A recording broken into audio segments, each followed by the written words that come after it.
Hey everyone, it's Laurie from Quick Scrub Craft. Welcome back to the channel. Today I've got another process video where I am bashing my stash.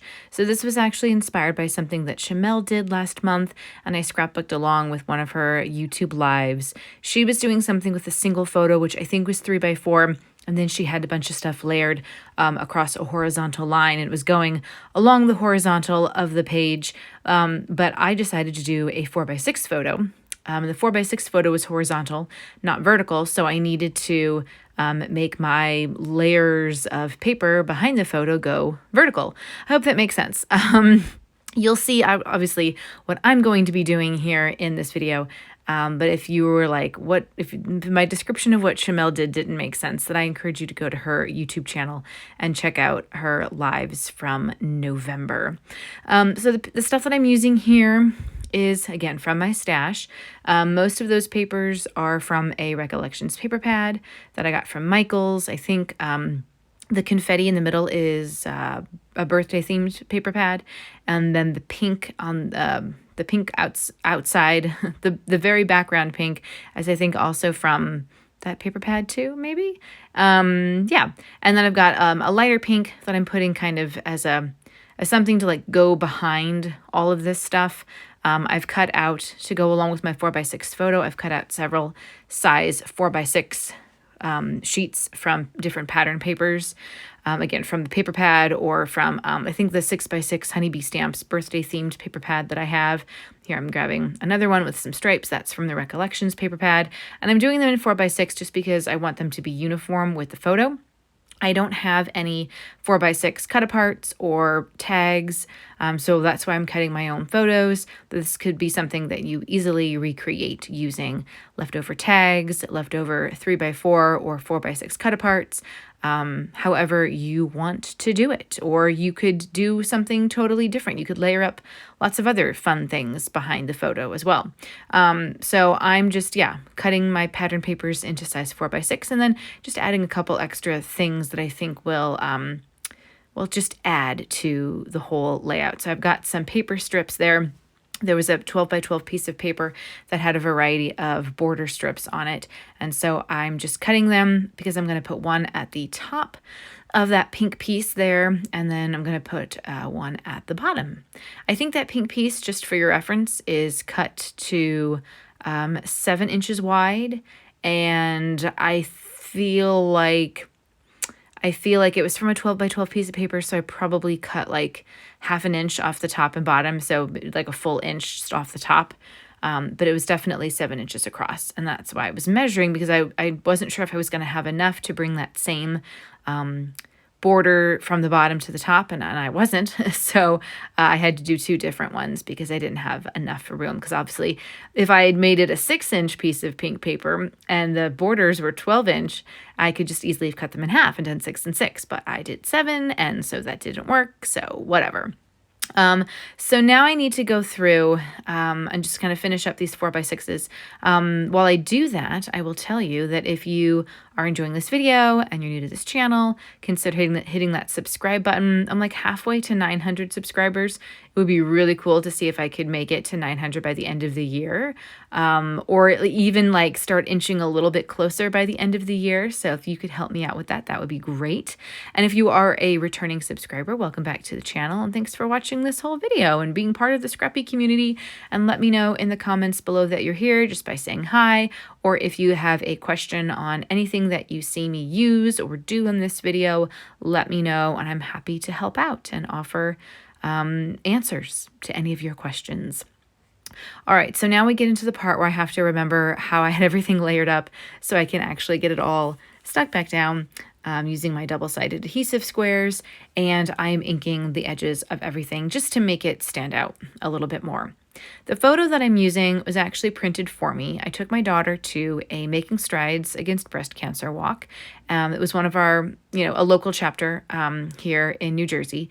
And last year you had to pay a donation, or pay a recommended donation. It was like $5 to have your picture taken on this big inflatable chair. But this year they got a sponsor for it. So you didn't have to pay any money to get your picture taken. And then they printed out the picture for you, which was kind of cool. I mean, not that I would have minded paying $5. But it was really fun, and my daughter thought that was really, really cool. And there were other vendors and things before the walk, so we got to go around and like spin wheels to get raffles and stuff like that. We also paid to have a pink pinwheel put in the memoriam garden. Even though this is run by the American Cancer Society, so technically, like, it covers all cancers, and they really didn't make much stipulation in terms of, the person you buy the pinwheel for had to have had breast cancer or something. So because my mom died of ovarian cancer, we bought a pinwheel, and my daughter wrote my mom's, well, she wrote grandma on it, and we put it in the garden. And then you get to take it at the end of the walk. And the walk is very relaxed. If you are considering doing one of these next year, I think they always happen in October for Breast Cancer Awareness Month. So if you're considering doing one of these, they're very relaxed. I think there's an official start time. The last 2 years that I've gone to one of these walks, it just kind of seemed like there was an official start time, but it's kind of like everybody just sort of started doing their own thing. And then it's very relaxed. Everybody's walking. Everybody's just having a good time. You get like fun freebies along the way. It's just really fun.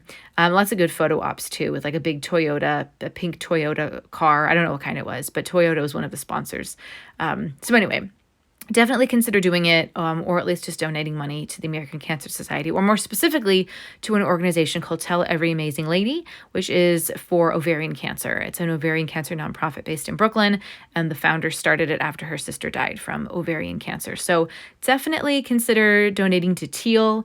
I feel like American Cancer Society is very focused on breast cancer, and breast cancer only, which is fine, but there are other cancers out there, and ovarian cancer is basically deadly if you get it, because so many symptoms masquerade as other things. And so by the time you are diagnosed, it's usually at stage 4. However, if you are diagnosed early, you have a really good rate of survival. But unfortunately, women are not often diagnosed that early. So that's why we need to support organizations like Teal, who are solely focused on ovarian cancer funding, research funding, and education and awareness. So that's my little thing. I am a volunteer with Teal. So that's why it's something that I know about, and I want you guys to know about it too, especially if you're a woman watching this video. Okay, so back to the layout. I used a lot of random stuff from my stash, and I tried to find things that had pink in them. So there's like a little card with flowers. There's a pink nail polish sticker and like a pink ticket, pink mixed tape, and a pink envelope. One of the embellishments there that says loved, I actually made that several months ago as part of a Scrapbook Generation Challenge to make your own embellishments. And it's just been sitting in my stash. And because it had pink on it, and it also had a little nail polish sticker, I thought that would go with the bigger nail polish sticker. And so that's why I added that on there. And I also going to add, we got a pink ribbon from one of the vendor booths at this walk, and so I'm going to stick that onto my layout as well using some glue dots. So that's going to be coming up in a second. I'm just kind of creating different embellishment clusters going along the diagonal. So I've got one at the top left, and then I go on a diagonal to the bottom right of the photo, and then I go back down on the diagonal to the bottom left of the layout. And then my journaling is actually, again, down to the bottom right. That's where it's going to be right underneath. I'm trying to see. I think it's the pattern paper that says yay. When I do a voiceover on my phone, the voiceover thing blocks like half of the video, so I can't see the bottom half of it, which is really annoying, but that's fine. So something else I'm going to add on here that I haven't done in a really long time is sequins. And don't worry, I will not make you watch me adhere them.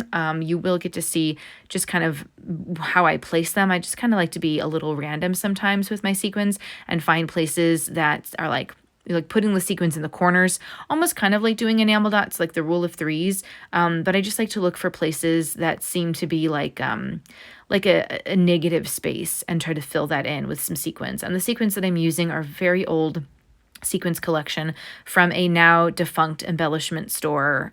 So there was the Flamingo Fun collection from Cheeky Studio. I was on their design team many, many years ago, and I still have some of the sequin mixes. I think I actually still have some of the embellishments, to be quite honest with you. That's how old some of the stuff in my stash is. It's from like 2016. So it doesn't seem like I have a lot of stuff in my stash to bash, but I really do. So yeah. And then this is also, like I said, some of these things, some of these pattern papers are birthday themed, but I'm using them for a breast cancer walk photo. So they're like sort of birthday-ish, but not really. I did this on another layout, kind of just celebratory. So there are lots of different ways, even if you have a themed collection, to use that theme in a non-themed way.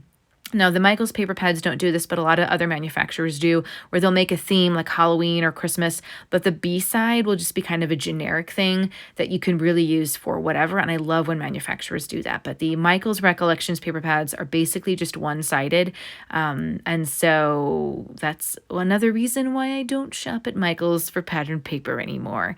But I do like the ones that I have in my stash, and this is just, again, me trying to use these pieces up so that I don't feel like I wasted money on them. All right, so the close-ups are going to follow. You can see the final placement of all the sequins and the dimension that I added to this layout, and I hope this was inspiring for you. Let me know again in the comments. There's the ribbon. Let me know again in the comments if you have any questions about anything that you've seen me do in this video, or if you just want to say hi. And thank you again so much for watching. See you next time.